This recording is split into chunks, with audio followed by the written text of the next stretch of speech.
Why do you keep running such an unstable business in that old apartment forever? Why don't you get a proper job already? Allison, I'm saying this for your own good. Only the words my younger sister, Vanessa Morgan, spat out while idly toying with her crystal glass echoed through the room. This was a private dining room at an upscale restaurant my mother, Natalie Morgan, loved to frequent. 6 years had passed since my father died, and every family gathering had inevitably turned into a place where my so called failures were assumed and relentlessly ridiculed. Vanessa had recently been promoted to senior associate at one of New York's most prestigious law firms. Dressed in a perfectly tailored navy suit, with her hair immaculately styled and a triumphant smile on her lips, she looked every bit the image of success. To her, success meant visible titles and a status that drew envy from everyone around her. Vanessa is right. How long do you plan to cling to that apartment? My mother looked at me with a cold, cutting stare. The $35,000 your father left you. You were supposed to use that as capital to start your business, yet it still hasn't shown any results. That money should have been managed by someone who actually understands its value. Like Vanessa, what you're doing is no different from playing in the mud. I quietly placed my napkin on my lap and looked straight at the two of them. The place they sneered at as a rundown apartment was a historic red brick building along the Hudson River, one that still retained the atmosphere of the late 19th century. It was true that when I first purchased it, the pipes were rusted through, the walls were peeling, and it was a property on the verge of becoming a ruin that no one wanted to touch. But I could see it, the genuine beauty sleeping behind those soot darkened bricks.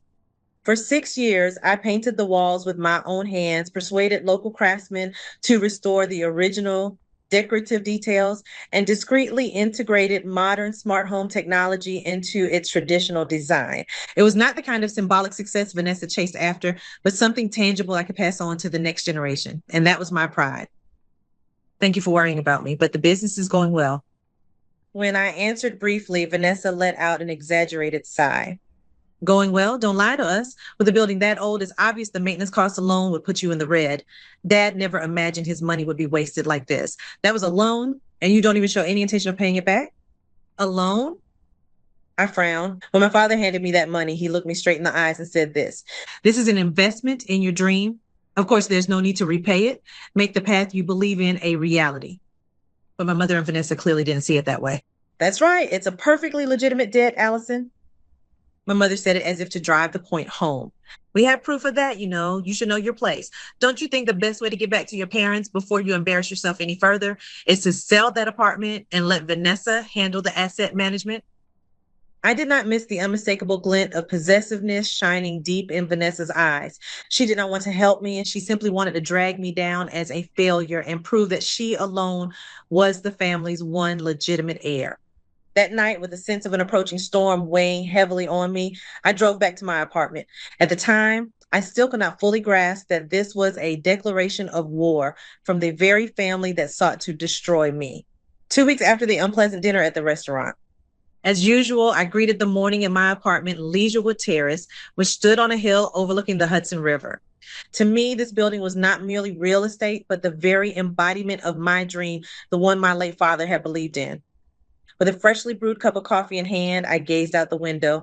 That peaceful moment, however, was suddenly shattered by a heavy, ominous knock. When I opened the door, a man with a blank expression stood there. Miss Allison Morgan? What he held out to me was an envelope from the court. The instant it was placed in my hand, a sickening premonition ran through my fingertips. So when I broke the seal and checked the contents, I nearly felt dizzy. Complaint for loan repayment? Plaintiffs, Natalie Morgan and Vanessa Morgan. The contents were far more malicious than I could ever have imagined. Jonathan Morgan, the deceased father, lent the defendant, Allison Morgan, $35,000 as startup capital. This was not a gift, but an interest bearing loan, and the total sum of $47,000, including unpaid interest, must be repaid immediately. Attached to it was a copy of a single document, loan agreement. There, side by side, were my father's signature and what appeared to be my own distorted signature. This can't be. It's a lie.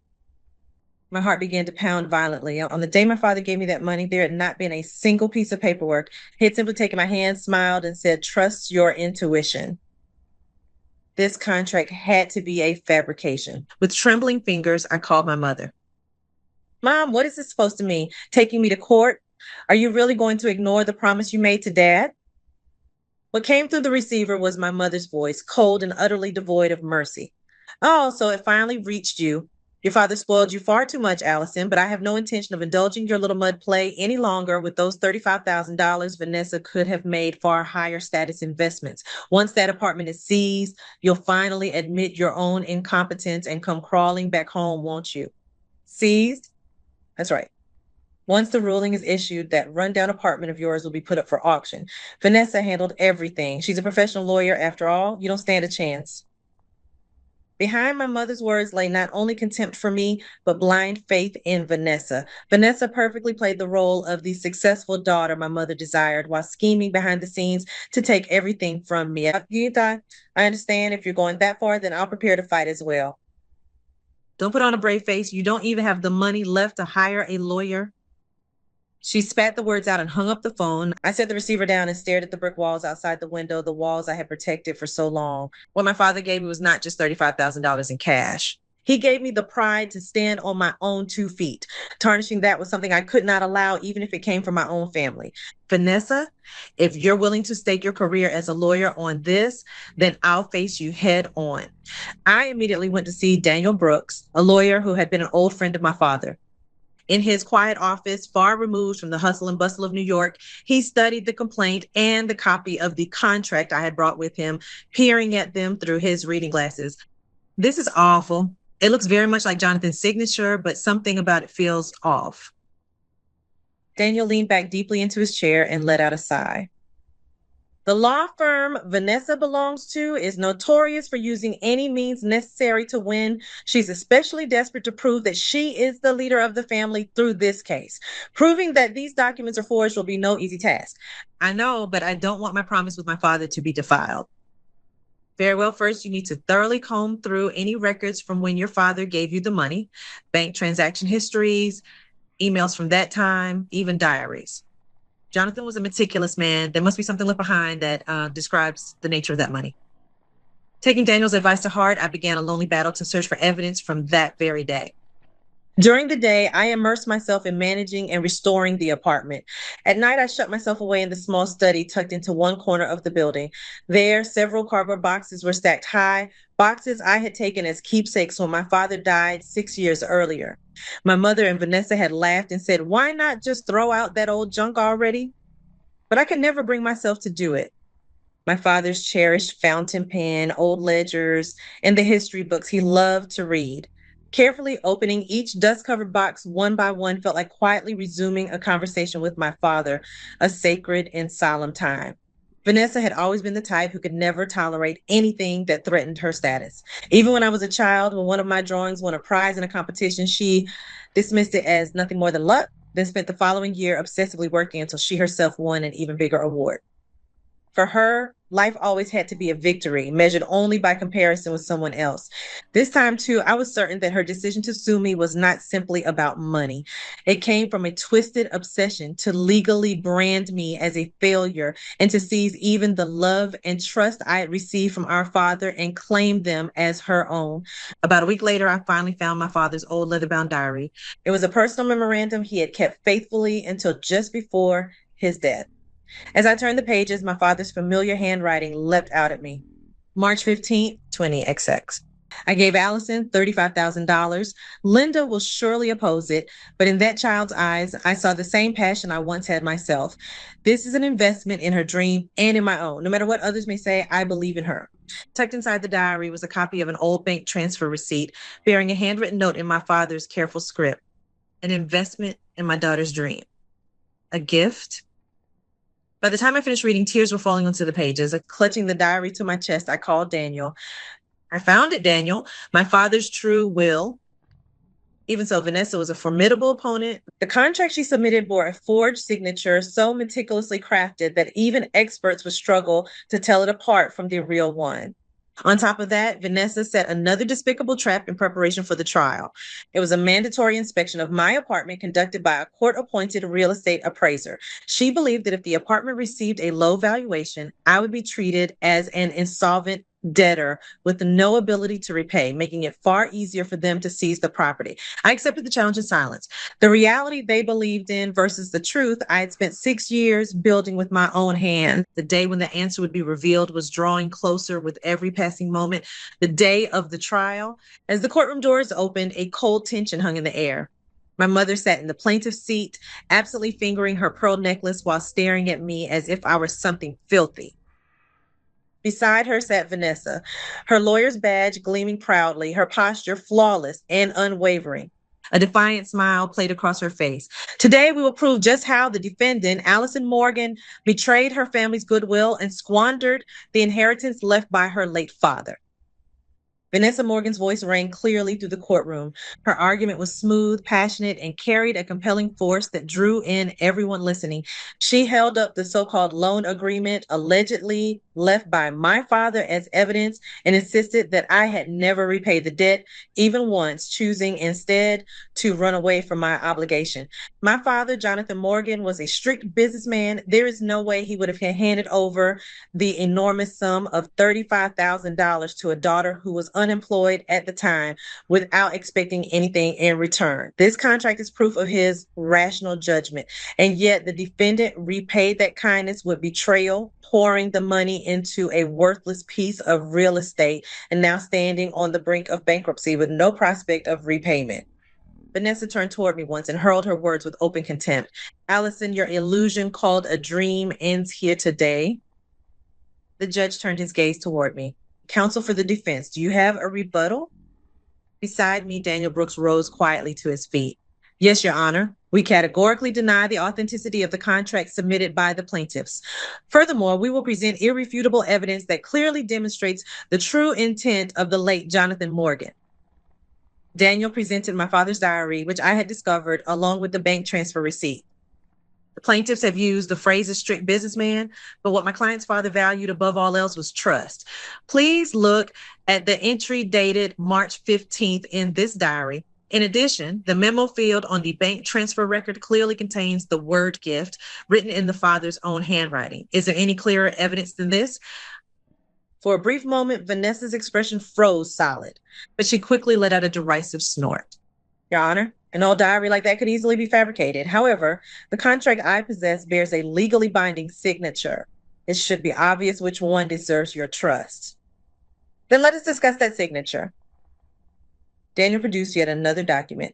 We commissioned one of the nation's leading handwriting analysts to examine the signature on the contract submitted by the plaintiffs.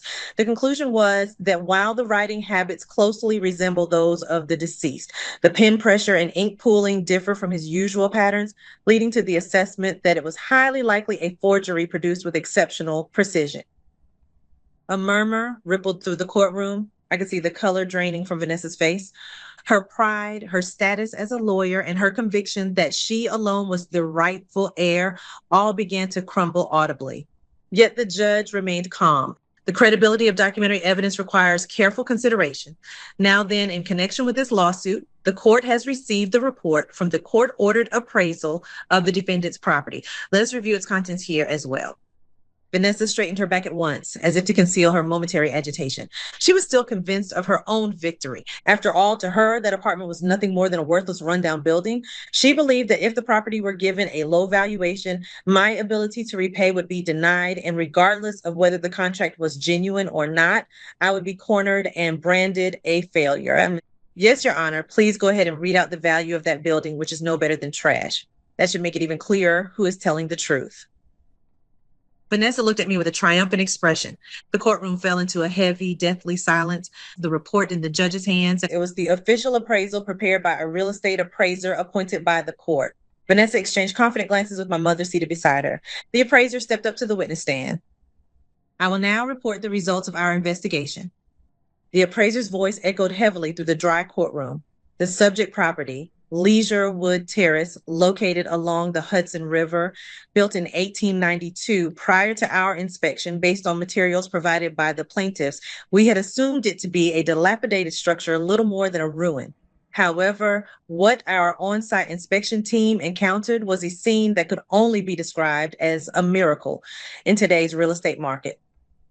Vanessa's eyebrow twitched. The defendant, Allison Morgan, spent 6 years carrying out a complete renovation of this historic building.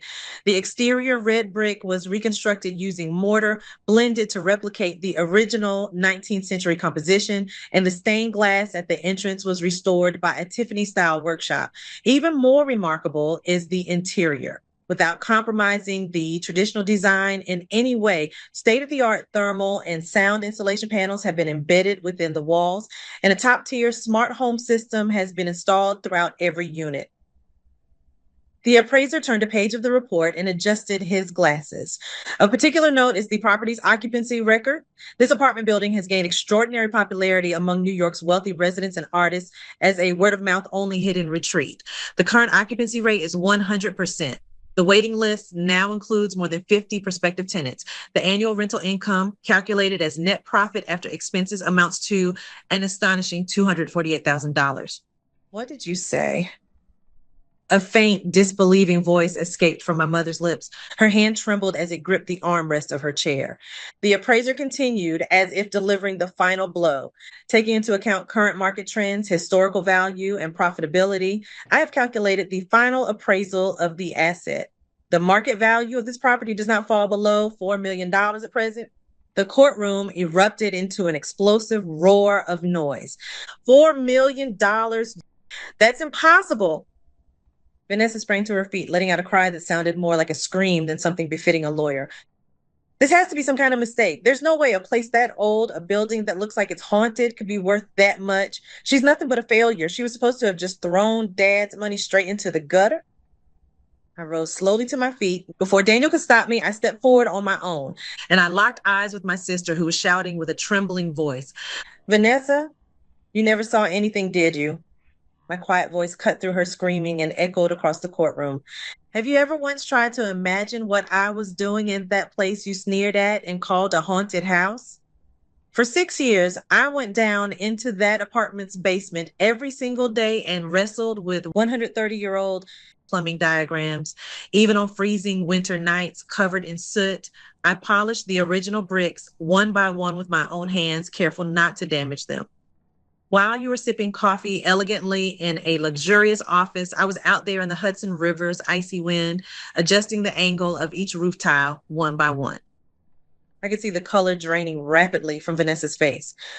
When you started this lawsuit, I chose not to say anything on purpose. It was convenient for me that you believed I was a failure. But Vanessa, the annual net profit of that rundown apartment you despise so much exceeds $240,000, and its market value easily surpasses the salary you've been spending your entire life trying to reach by chasing a partner track at your law firm. After taking a breath, I slammed another file Daniel handed me down onto Vanessa's table. And as for this contract, I'll explain it myself. Vanessa's shoulders jerked. Vanessa, you made a fatal mistake as a lawyer. I asked an engineer I know to recover every single output history you forgot to delete from your firm's servers. And there was the log data from 3 months ago showing you used the office multifunction printer to scan Dad's signature and produce this forged contract. What? Why do you have something like that? Because I knew just how cruel you could be when it came to protecting your status. Using Dad's signature to frame me and Vanessa and trying so hard to win against me, you crossed a line that a lawyer must never cross. I turned to my mother as she sat there with her mouth half open, looking as if she had seen a ghost. And you, Mom, you went along with Vanessa's lies too, but what a shame. What I built over these past 6 years isn't some cheap dream you could seize. It's an unshakable success, one that your imagination can't even begin to catch up to. Vanessa collapsed weakly into her chair, and the suit that had once been perfect was now damp with the sweat of despair. The arrogant light in her eyes had vanished, replaced by a flood of fear as her career began to crumble before her. The judge struck the gavel heavily. Order, Defendant Allison Morgan. The evidence you have presented suggests facts of the utmost seriousness. All eyes in the courtroom turned and pierced into Vanessa at once. There was no longer any escape. After alternating his gaze between the contract submitted by Vanessa and the multifunction printer log data I had presented, the judge fixed Vanessa with a cold, unyielding stare. Counsel for the plaintiffs, Vanessa Morgan, you're suspected of having committed one of the most abhorrent acts for anyone in the legal profession: the fabrication of evidence presented before this court. This matter goes far beyond a mere family financial dispute and constitutes a grave challenge to the integrity of the judiciary. Accordingly, this lawsuit seeking repayment of a loan is hereby dismissed in its entirety, effective immediately due to the failure to establish the authenticity of the evidence. The moment those words echoed through the courtroom, Vanessa collapsed into her chair like a puppet with its strings cut. But the judge was not finished.